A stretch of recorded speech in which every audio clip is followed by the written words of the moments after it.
টাকা সংসদে আমার নামে বিচার এরার বেলা সরম হয় আমি এটা কি আমার বাপের না তোর বাপের টাকা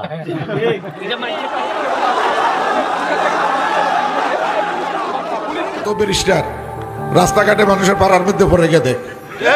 আজকে 8 জন আসছিল এখানে বিলাতে লেখাপড়া করে মানুষ সভ্যতা শিখে খাওয়াইতে হয় কিভাবে খাবার দাবারও শেখায় এখানে দেশে লেগে গেছে হট্টগোল কেননা বাংলাদেশে বর্তমানে কোটা সংস্কার নিয়ে প্রচুর পরিমাণ আন্দোলন চলছে ছাত্রদের সাথে সরকারের এদিকে ব্যারিস্টার সুমনকে আবার নতুন করে আপনিয়ে দিল যেই মাহবুব আলী উল্টাপাল্টা কথা বলে যে ব্যারিস্টার সুমনকে বলেছে ব্যারিস্টার সুমনের মতো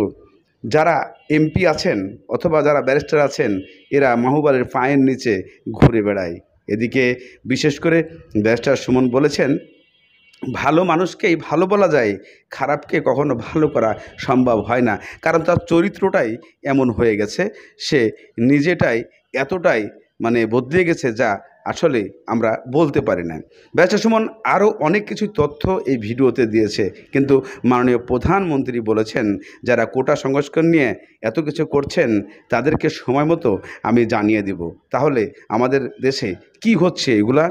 একটার পর একটা ইস্যু নিয়ে আমরা শুরু করছি এই যে ইস্যুগুলা সরকারের প্রতি ইফেক্ট পড়ছে কিন্তু মাননীয় প্রধানমন্ত্রী সরাসরি উনি লাইভে এসে বলেছেন চলুন আমরা আগে মাহবুব আলীর কথা কিছু শুনে আসি ব্যারিস্টার সুমনকে নিয়ে কি বলেছেন তাহলে আমরা তোর মতো কত ব্যারিস্টার রাস্তাঘাটে মানুষের পাড়ার মধ্যে পড়ে গেছে আজকে 8 জন আসছিল এখানে বিলাতে লেখাপড়া করে মানুষ নিরীহ নির্যাতিত মানুষের টাকা এবং কি একটা আজব দেশ আমি আসি খালি সংসদে গিয়া কইছিলাম যে আমি 29 কোটি টাকা পাইছি বরাদ্দ এটা সাধারণ মানুষের টাকা সংসদে আমার নামে বিচার এরার বেলা সরম হয় আমি এটা কি আমার বাপের না তোর বাপের টাকা এটা মানুষের টাকা মানুষের টাকা মানুষ জানতো না আচ্ছা এখানে 1 কোটি টাকা খরচ হইলে আমি কইতাম না যে ভাই 1 কোটি টাকা বরাদ্দ আইছে এরার মাথার মধ্যে 50 বছর ধরে খাইতে খাইতে এমন তাল ধরছে এরা কয় যে ওই যে এর টাকার বিটা আমরা টাকা আমরা এমপিসি খাইতাম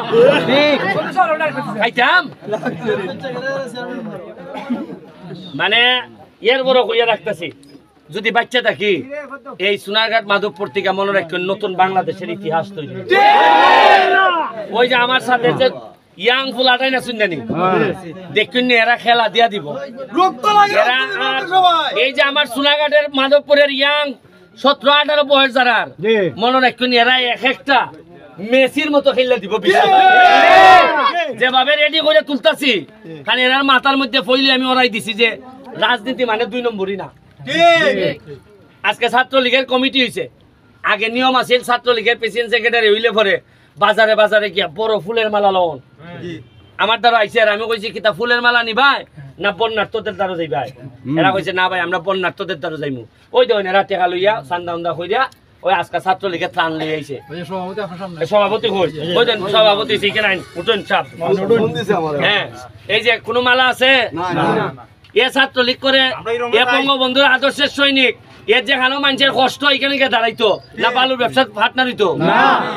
না এমনি গাছ কাটতো সারা বাংলাদেশে আমি কইয়া দিতেছি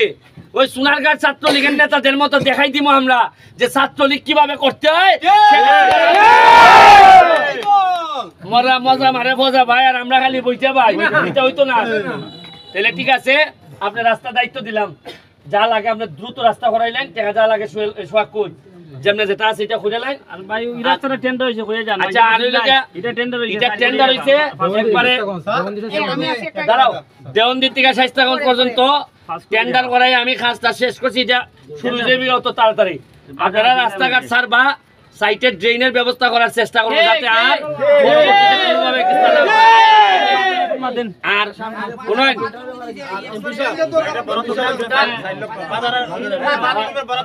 বরাদ্দ দেওয়া হয়েছে 4 লক্ষ ওই বই এইটা হয়েছে একটা কথা স্যার আমাদের 1 নম্বর ওয়ার্ডের মাঝে কোনো ধরনের মাঠ নাই খেলা এটা মাঠের যেটা জায়গা আছে সরকারি কোন নদী আপনার ওই নদী সরকারি স্কুলে এই জায়গাটা আপনি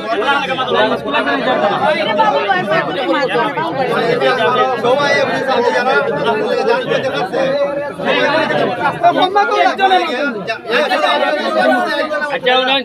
তাইলে যে ওই সাইকেল জায়গার কথা কইতে সরকারি যেটা আছে এটা এখানে ফরানি তাইলে এটা আপনারা বানাইলেন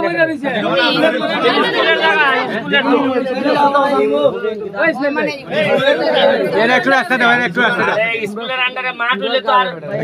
অন্য আন্ডারে যেত না। এটা খেলাধুলার লাগা মাঠের লাগি থাকো মাঠ আছে না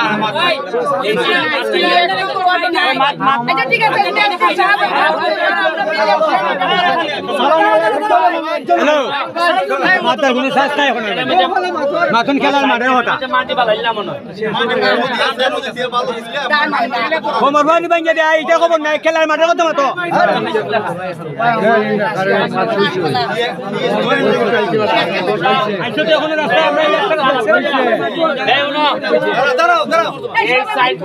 এই একমাত্র সাহেব কইবা এমপি সাহেবের অভিপ্রায় ইকানের মধ্যে মাঠ হইব,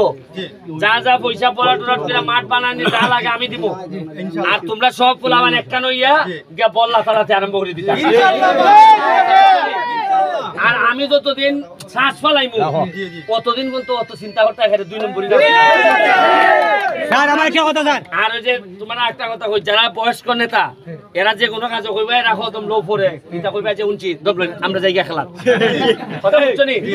ওই আর বাড়ছেই ভাই না, বাড়ছেইবার সময় নাই, বেশি দিন না অবস্থান পারি আমি। আর 4.5 বছর এমপি গিরি আছে, এরপরে এমন হইতে পারে আমি আর না হওয়ার হইতাম পারি। আলহামদুলিল্লাহ ভাই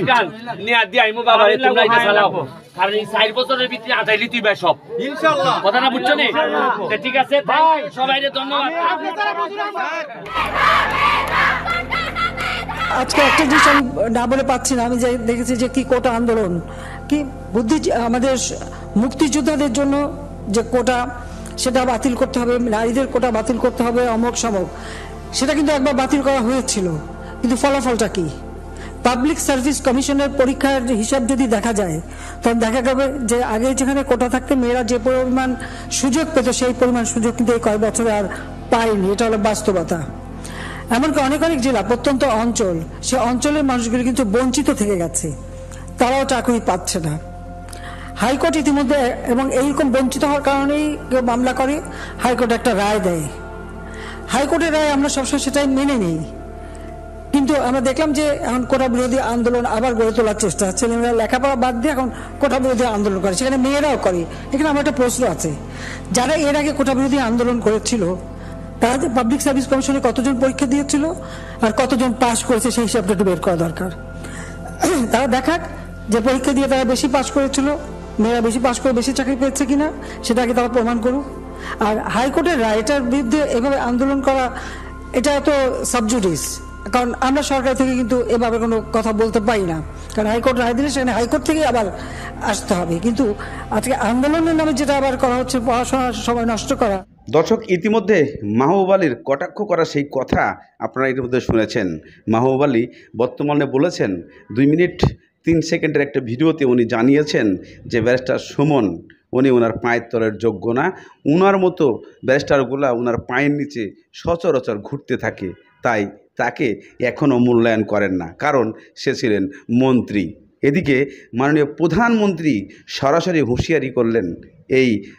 বর্তমানে যে মুক্তিযোদ্ধা কোটা নিয়ে আন্দোলন চলছে, কলেজ এবং বিভিন্ন শিক্ষার্থীরা যারা করছে, মাস্টাররা যারা করছে, এটাকে নিয়ে কঠিনভাবে কড়া হুঁশিয়ারি দিয়েছে যে এখনও সময় আছে, কোটা